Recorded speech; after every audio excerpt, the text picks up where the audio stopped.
all of them, but especially the 7 left in that pack on the kitchen floor. So my search felt a little more frantic than it otherwise would have been, and just as I was about to concede to the gross inconvenience of walking the 15 feet back to the door and turning the light on, I found them.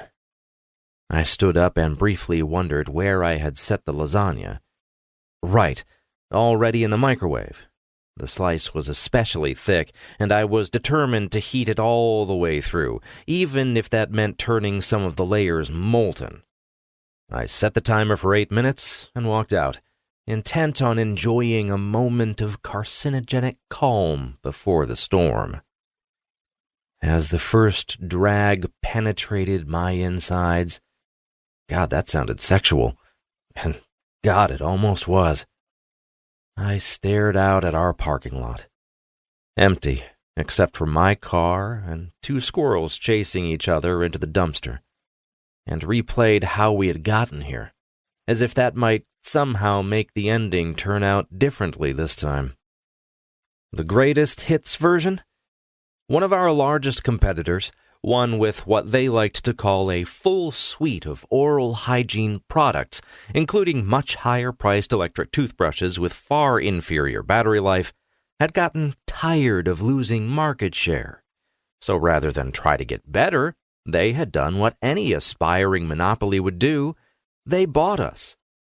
It was a great deal for Janice Doherty, the founder and owner of Scrub, and a nice piece of validation for me, our director of corporate strategy.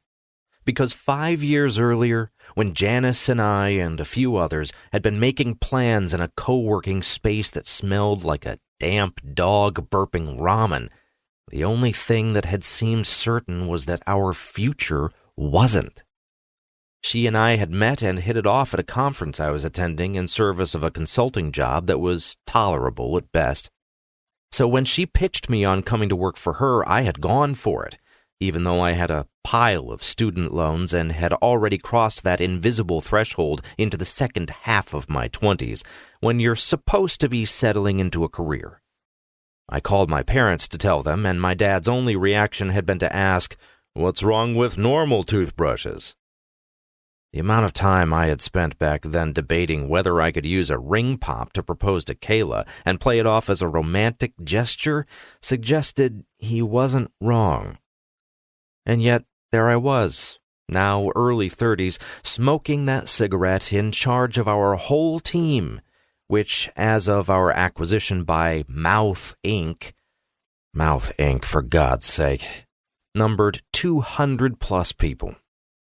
I owed the promotion to Janice, who had gotten 8 figures in the sale and was moving to Arizona. As part of the deal, she had insisted that the Mouth people, as they had come to be known by all of us, put me over all that had been Scrub. So they had. My first day at the new company, they'd told me I needed to lose 50 of our employees. "These people are my friends," I'd said. "You can't expect me to just cut them all loose for no reason." The HR rep had looked horrified. "Oh, of course not. We'll do that. We just need you to identify who's non-essential." "You think 25% of our staff isn't essential?"